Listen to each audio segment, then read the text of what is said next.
تقویٰ کا مطلب اور اس کی اقسام۔ تقویٰ کا مطلب، جیسا کہ بتایا گیا، تقویٰ کا مطلب ہے اللہ سے ڈر کر گناہوں سے بچنا اور نیکی اختیار کرنا۔ یہ انسان کے دل کی کیفیت ہے جو اس کے ہر قول و فعل کو متاثر کرتی ہے۔ تقویٰ کی اقسام: 1. ظاہری تقویٰ: یہ وہ تقویٰ ہے جو انسان کے ظاہر سے ظاہر ہوتا ہے۔ نماز، روزہ، زکوٰۃ اور دیگر عبادات کی پابندی، حرام کھانے پینے سے بچنا، حرام نظر اور حرام کام سے بچنا، ظلم، دھوکہ، جھوٹ اور فریب سے بچنا۔ یہ وہ تقویٰ ہے جو دوسروں کو نظر آتا ہے۔ نمبر 2. انر تقویٰ یعنی کہ باطنی تقویٰ: یہ وہ تقویٰ ہے جو انسان کے دل اور نیت میں ہوتا ہے۔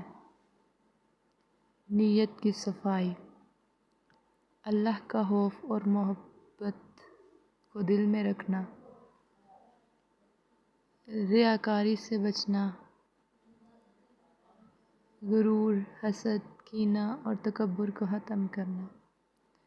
یہ اصل اور اعلیٰ درجے کا تقویٰ ہے کیونکہ اللہ دلوں کے حال کو جانتا ہے۔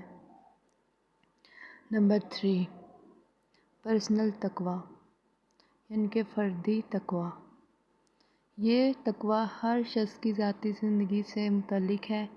اپنی ذات کو حرام کاموں سے بچانا، گناہوں کے راستوں سے بچنا،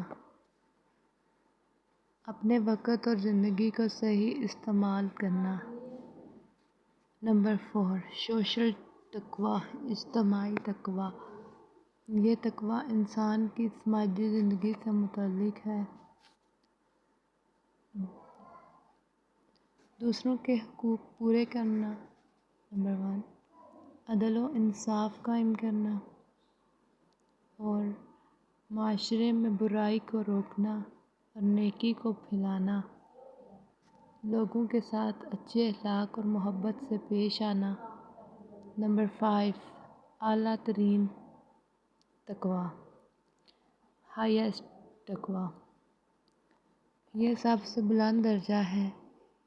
انسان صرف گناہوں سے نہیں بلکہ مباح اور جائز چیزوں میں بھی یہ سوچے کہ کہیں یہ اسے اللہ سے دور نہ کر دے۔